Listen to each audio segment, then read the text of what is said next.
നമസ്കാരം. മഹാഭാരതത്തിന്റെ അടുത്ത എപ്പിസോഡിലേക്ക് എല്ലാവർക്കും സ്വാഗതം. എല്ലാവരും ലൈക്ക് ചെയ്യണം, ഷെയർ ചെയ്യണം, സബ്സ്ക്രൈബ് ചെയ്യണം.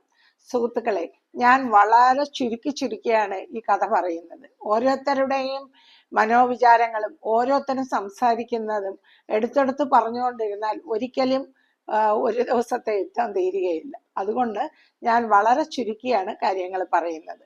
ദുര്യോധനനും കർണനും മറ്റു രാജാക്കന്മാരും കൂടി ദ്രോണാചാര്യരുടെ അടുത്തേക്ക് പോയതാണ് നമ്മൾ സൂചിപ്പിച്ചത്. അദ്ദേഹത്തോട് ദുര്യോധനൻ പറഞ്ഞു, ആചാര്യ, ഇവിടെയുള്ള ഞങ്ങളെക്കാൾ പ്രായം കൊണ്ടും ബുദ്ധിവൈഭവം കൊണ്ടും വിവേകം കൊണ്ടും പൂർവിക മഹിമ കൊണ്ടും ചാതുര്യം കൊണ്ടും നിസ്തുലനായ വ്യക്തി അങ്ങാണ്. അങ്ങ് കൗരവ സൈന്യത്തിന്റെ സർവ്വസൈന്യാധിപനാകണം. അങ്ങനെ ആയി ഞങ്ങളെ നയിച്ചാലും അങ്ങയുടെ ശക്തി കൊണ്ട് കൗരവർ യുദ്ധം ജയിക്കും. 85 വയസ്സോളം പ്രായമുള്ള ശോഷിച്ച ശരീരത്തോടു കൂടിയ ആ വൃദ്ധ ബ്രാഹ്മണൻ സമ്മതിച്ചു. അതോടുകൂടി ദ്രോണർ ജയിക്കട്ടെ, ദ്രോണർ ജയിക്കട്ടെ എന്ന് ഉച്ചത്തിൽ ജയഭേരി മുഴങ്ങി. അപ്പോൾ ദ്രോണർ പറഞ്ഞു, ജയം കാംക്ഷികളായ നിങ്ങൾ എന്നിൽ കാണുന്ന ഗുണങ്ങളെ ന്യായീകരിക്കാൻ കഴിയുന്നതും ഞാൻ ശ്രമിക്കാം. പാണ്ഡവരോടൊക്കെ പൊരുതാം, എന്നാൽ ഞാൻ ദുഷ്ടദ്രുമനെ മാത്രം കൊല്ലില്ല. അവൻ എന്നെ കൊല്ലുവാനായി പിറന്നവനാണ്. ദ്രോണനെ സർവ്വസൈന്യാധിപനായി അഭിഷേകം ചെയ്യിച്ചു. വാദ്യഘോഷങ്ങൾ ഉയർന്നു, ഹർഷകോലാഹലങ്ങൾ മുഴങ്ങി. ഇതെല്ലാം കണ്ടപ്പോൾ പാണ്ഡവർ തോറ്റ് തുന്നം പാടുമെന്ന് ദുര്യോധനന് തോന്നി. ഭീഷ്മരുടെ സ്ഥാനത്ത് തന്നെ സർവ്വസൈന്യാധിപനാക്കിയതിൽ ദ്രോണർ സന്തോഷിക്കുകയും ചെയ്തു. അദ്ദേഹം പറഞ്ഞു, ദുര്യോധന, ഗംഗാപുത്രന് ശേഷം നീ എന്നെ സർവ്വസൈന്യാധിപനാക്കി സൽക്കരിച്ചു. ഞാൻ അതീവ സന്തുഷ്ടനാണ്. പാണ്ഡവരോട് അടരാടി വിജയം കൈവരിക്കാൻ ഞാൻ പരമാവധി ശ്രമിക്കും. നിനക്ക് എന്തെങ്കിലും പ്രത്യേക വരം ആവശ്യമുണ്ടോ? എന്താണ് ഇഷ്ടമെന്ന് പറഞ്ഞാൽ ഞാൻ അത് സാധിച്ചു തരും. ദുര്യോധന ഉടൻ തന്നെ ദുശാസനോടും കർണനോടും ഒക്കെ ആലോചിച്ച ശേഷം പറഞ്ഞു, ആചാര്യ, അങ്ങ് യുധിഷ്ഠിരനെ ജീവനോടെ പിടിച്ചുകെട്ടി എന്റെ അടുക്കൽ എത്തിക്കണം. അതാണ് എനിക്ക് വേണ്ട വരം. ഇത് കേട്ടപ്പോൾ അജാതശത്രുവായ യുധിഷ്ഠിരനെ കൊല്ലാൻ ആവശ്യപ്പെട്ടിട്ടില്ലല്ലോ എന്നോർത്ത അമിതമായ ആശ്വാസമാണ് ദ്രോണർക്ക് ഉണ്ടായത്. യുധിഷ്ഠിരനെ കൊല്ലാതെ പിടിച്ചുകെട്ടിയാൽ മാത്രം മതിയെന്ന് ദുര്യോധനൻ പറഞ്ഞത് ദ്രോണരെ സന്തുഷ്ടനാക്കുകയും അത് സതുദ്ദേശത്തോടെയാണ് പറഞ്ഞതെന്നും ദ്രോണർ ധരിച്ചു. എന്നാൽ അത് തെറ്റി. ദുര്യോധനൻ പറഞ്ഞു, ഗുരു, പോരിൽ കുന്തിപുത്രനെ കൊന്നതുകൊണ്ട് മാത്രം എനിക്ക് വിജയം ലഭിക്കുകയില്ല.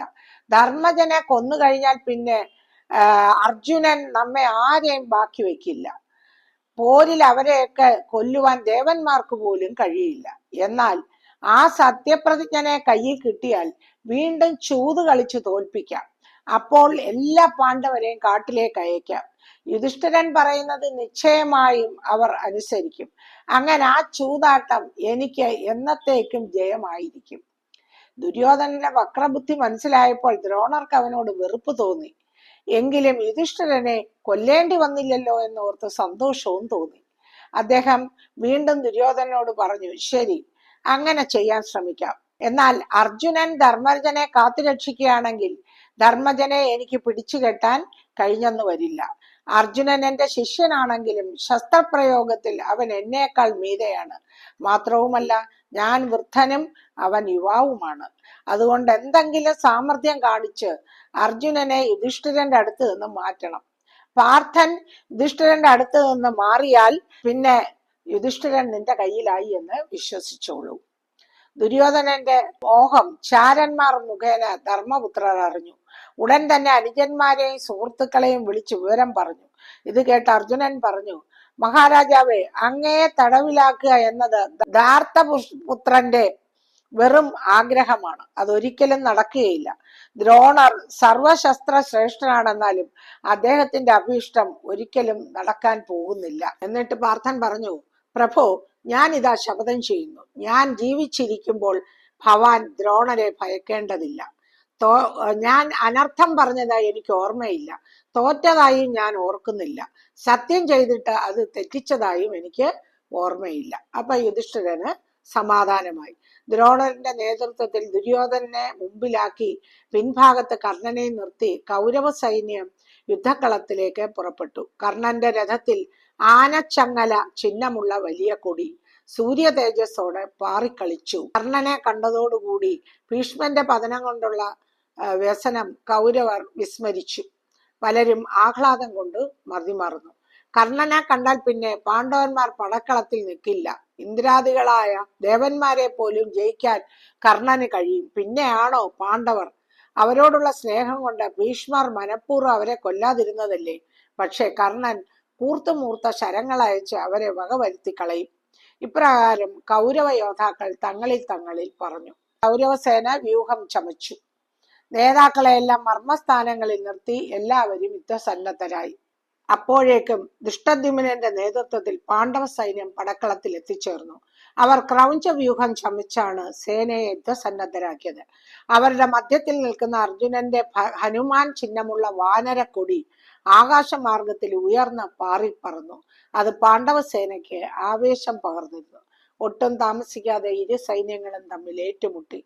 ആരംഭത്തിൽ ദ്രോണന്റെ അസ്ത്രവർഷം കൊണ്ട് പാണ്ഡവപ്പട ആകപ്പാടെ ഒന്ന് ഉലഞ്ഞെങ്കിലും അവരുടെ സേനാനായകന്മാർ ക്ഷണനേരം കൊണ്ട് സുശക്തമായ ഒരു പ്രതിരോധ നിര സൃഷ്ടിച്ചു. വർമാവും ശകുനിയും സഹദേവനും നകുലനും സിന്ധുരാജാവും കടോൽക്കജനും അലംബുഷനും പാഞ്ചാല രാജാവും ദ്രോണരും അഭിമന്യുവും ശല്യരും തമ്മിലായി പ്രധാനപ്പെട്ട യുദ്ധങ്ങൾ നടന്നത്.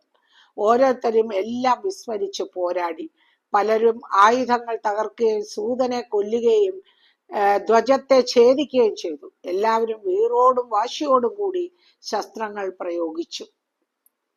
എങ്കിലും ആർക്കും നിർണായകമായ ജയാപരാജയങ്ങളൊന്നും ഉണ്ടായില്ല. എന്നാൽ അഭിമന്യുവും ശല്യനും കൂടി നടത്തിയ യുദ്ധം രോമാഞ്ചജനകമായിരുന്നു. ഇടതടവില്ലാതെ നടത്തിയ യുദ്ധമാരി പോർക്കളത്തെ മുഴുവൻ സ്തബ്ധമാക്കി. ഇരുഭാഗത്തും അസംഖ്യം കാലാൾപ്പടയും ആനയും കുതിരയും ചത്തൊടുങ്ങി. ഒരു സന്ദർഭത്തിൽ സൗഭദ്രൻ ശല്യന്റെ വില്ലു മുറിച്ചു. അപ്പോൾ തന്നെ ശല്യൻ സൗഭദ്രന്റെ തേരാളിയെ വീഴ്ത്തി. സൗഭദ്രൻ എന്ന് പറഞ്ഞത് അഭിമന്യുവിനെയാണ്. ക്രോധാവിഷ്ടനായ അവൻ വാളും പരിചയമെടുത്ത് തേരിൽ നിന്ന് താഴേക്ക് ചാടി നിലത്ത് നിന്ന് യുദ്ധം ചെയ്യാൻ തുടങ്ങി. ആഞ്ഞു വെട്ടുന്ന ഖഡ്ഗങ്ങളിൽ നിന്നുണ്ടായ തീജ്വാല മിന്നൽ കൊടി പോലെ യുദ്ധക്കളത്തിൽ വീശി. ഒരേ രീതിയിൽ ശക്തമായി യുദ്ധം ചെയ്തുകൊണ്ടിരുന്ന അവർ സമനില പുലർത്തിയതല്ലാതെ ആർക്കും മറ്റൊരാളിനെ വെല്ലാൻ കഴിഞ്ഞില്ല. ശല്യർ ഉടൻ തന്നെ ഭയാനകമായ തന്റെ ഗദയെടുത്ത് അഭിമന്യുവിനെ കൊല്ലത്തക്ക വിധത്തിൽ വീശിയടിച്ചു. നിമിഷങ്ങൾക്കകം അഭിമന്യുവും തന്റെ ഗദയെടുത്ത് കഴിഞ്ഞിരുന്നു. ഗദായുദ്ധം ആരംഭിച്ചു. തത്സമയം ഭീമൻ അവിടെ എത്തി. അവൻ വളരെ നിർബന്ധിച്ച് സൗഭദ്രനെ പിന്നോട്ട് തള്ളിയിട്ട് മദ്രരാജാവിനോട് ഏറ്റുമുട്ടി. ചടപടാ ശബ്ദം കൊണ്ട് ദിഗ്മുഖങ്ങളെ മറ്റലിക്കൊള്ളിച്ചുകൊണ്ടുള്ള അവരുടെ ഗദായുദ്ധം കണ്ട് ചുറ്റുപാടുമുള്ള യോദ്ധാക്കൾ ആശ്ചര്യ സ്തബ്ധരായി നിന്നു. കൊണ്ടും കൊടുത്തും അവരിരുവരും വളരെ നേരം പോരാടി. അവരുടെ രണ്ടുപേരുടെ ശരീരം രക്തപങ്കിലമായി. അവസാനം ഭീമന്റെ ഗദാപ്രഹരം ഏറ്റ് ശല്യർ പ്രജ്ഞയേറ്റു വീണു. ഇത് കണ്ട കൃതവർമാവ് ഓടി വന്ന് ശല്യനെ തന്റെ രഥത്തിൽ എടുത്തു കിടത്തി പിന്നണിയിലേക്ക് കൊടിച്ചുപോയി. കൗരവർ ഇത് കണ്ട് ഭയപ്പെട്ടു. അവരുടെ മുഖം മ്ലാനമായി. പാണ്ഡവ സൈന്യം ഉച്ചത്തിൽ ശംഖു വിളിച്ചു. അവരെല്ലാം ആവേശഭരിതരായി. ഉത്സാഹത്തോടെ കൗരവപ്പട എതിർത്ത് മുന്നേറാൻ തുടങ്ങി. ഇത് കണ്ടതോടുകൂടി കർണന്റെ പുത്രനായ വൃഷസേനൻ മുന്നണിയിലെത്തി. അത്ഭുത പരതന്ത്രമായി അവൻ യുദ്ധം ചെയ്യാൻ തുടങ്ങി. അവൻ ഓരോരുത്തരെയായിട്ടും ശസ്ത്രങ്ങൾ എയ്ത് യുദ്ധത്തിൽ വീഴ്ത്തിക്കൊണ്ടിരുന്നു. മാത്രമല്ല പല സൈന്യങ്ങളും രഥം, ആന, കുതിര ഇതെല്ലാം ചത്തു വീഴാൻ തുടങ്ങി. പാണ്ഡവപ്പടയുടെ മുന്നേറ്റത്തെ തടഞ്ഞു നിർത്താൻ അവനെ കൊണ്ട് കഴിഞ്ഞു. പാണ്ഡവപക്ഷത്തുള്ള പല നായകന്മാരും അവിടെ എത്തി വൃഷസേനോട് ഏറ്റുമുട്ടി. ഇതേ സമയം ദ്രോണർ പാണ്ഡവ സൈന്യനിരെ ഭേദിച്ചുകൊണ്ട് യുധിഷ്ഠിരന്റെ അടുത്തേക്ക് നീങ്ങിക്കൊണ്ടിരുന്നു. സൂര്യൻ അസ്തമിക്കാൻ അധിക സമയം ഉണ്ടായിരുന്നില്ല. തന്മൂലം യുധിഷ്ഠിരനെ പിടിച്ചു കെട്ടാനുള്ള ശ്രമത്തിലായിരുന്നു ദ്രോണർ. ഇത് മനസ്സിലാക്കിയ പാണ്ഡവർ യുധിഷ്ഠിരനെ ശക്തമായ ഒരു രക്ഷാവലയത്തിലാക്കിയിട്ട് ദ്രോണന്റെ മുന്നേറ്റത്തെ ചെറുത്ത്. ദ്രോണർ വാശിയോടെ പൊരുതി. അദ്ദേഹത്തിന്റെ ശരങ്ങൾ പാണ്ഡവപ്പടയുടെ എല്ലാ ഭാഗത്തും എത്തുന്നുണ്ടായിരുന്നു. ദ്രോണർ ക്രമേണ മുന്നേറ്റം തുടർന്നുകൊണ്ടിരുന്നു. താമസിക്കാതെ അദ്ദേഹം യുധിഷ്ഠിരനെ പിരിച്ചു കെട്ടുമെന്ന് കൗരവർ ആർത്തു വിളിച്ചു. അർജുനൻ പോർക്കളത്തിന്റെ മറ്റൊരു ഭാഗത്തായിരുന്നു. കൗരവരുടെ ആർപ്പുവിളികൾ കേട്ട് അദ്ദേഹം പാഞ്ഞെത്തി. ഗാന്ധീവത്തിന്റെ ഞാണൊലി കേട്ടപ്പോൾ കൗരവപ്പട പരിഭ്രമിച്ചു. ദ്രോണന്റെ ഉന്മേഷവും നശിച്ചു. തന്റെ ആഗ്രഹം സഫലമാകുകയില്ലെന്ന് അദ്ദേഹത്തിന് മനസ്സിലായി. അർജുനന്റെ അപ്രഹിതങ്ങളായ ബാണമേറ്റ കൗരവപ്പട മരിച്ചു വീഴാൻ തുടങ്ങി. അശ്വങ്ങൾ ചത്തുവീണു, മത്തേഭങ്ങൾ മല പോലെ മറിഞ്ഞു വീണു മരിച്ചു. കുറച്ചു സമയം ഈ വിധത്തിൽ തുടർന്നപ്പോഴേക്കും കൗരവപ്പട ചിന്നിച്ചിതറി. ഇനിയും യുദ്ധം തുടർന്നാൽ ശേഷിച്ചവരെ കൂടി പാർത്ഥൻ കൊന്നൊടുക്കുമെന്ന് വന്നപ്പോൾ ആദിത്യൻ അസ്തമിച്ചു എന്നുള്ള കാരണത്തിന്റെ വെളിച്ചത്തിൽ അന്നത്തെ യുദ്ധം അവസാനിപ്പിച്ചിരിക്കുന്നതായി ദ്രോണർ പ്രഖ്യാപിച്ചു. എല്ലാവരും ആയുധം താഴ്ത്തി അവരവരുടെ ശിബിരങ്ങളിലേക്ക് മടങ്ങി.